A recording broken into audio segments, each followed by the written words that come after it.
With Washington's primary this coming Tuesday, we asked K2 political analyst Jim Moore for his insight into the governor's race in that state. There are nearly 30 candidates, but only 2 move on to the November election. I spoke with Jim on Friday. Jim, there are nearly 30 candidates in Washington's primary running for governor right now. Top 2 vote getters move to the November election. Which candidates are running the most competitive campaigns right now that you see? Well, there's kind of 4 at the top, and 2 of them are really the strong favorites. Let's hit the favorites first. On the Republican side, Dave Reichert. Dave Reichert was the King County Sheriff. He served in Congress for a number of years in the kind of going from Seattle over to the Cascades district.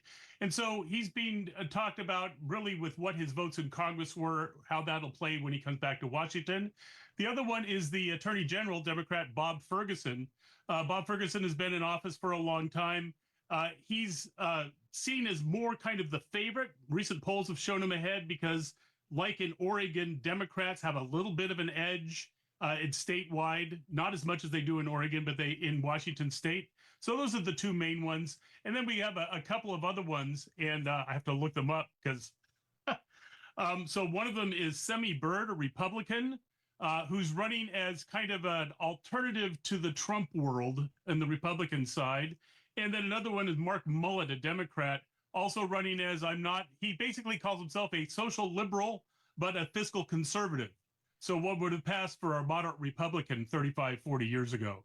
But really, it's Reichert and Ferguson that are seen as the top 2. What are some of the other big races in Washington's primary on Tuesday that you're watching right now, Jim?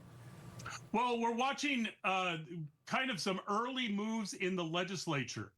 There's an interesting dynamic. Remember, we go through redistricting. Well, in Washington, half of the Washington state Senate districts were not voted on with the new districts 2 years ago, but they are being voted on this time. And a number of, especially Republicans, decided not to run again because of the redistricting boundaries.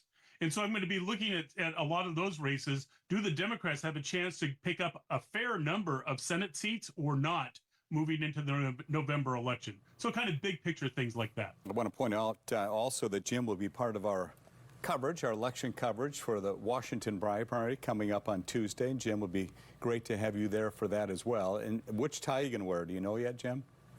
I don't know. I've got to figure out something that looks kind of like the Washington state flag. So I'll be looking through for pictures of George Washington or something. I'm sure you've got one somewhere in your stash there.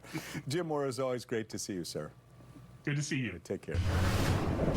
To hear from many of the candidates running in Washington's primary, go to KATU.com. Look for Know Your Candidates. There you'll see interviews with dozens of them. K2 will have the latest election results on KATU.com, K2's digital platforms, and K2 News at 11 o'clock, of course.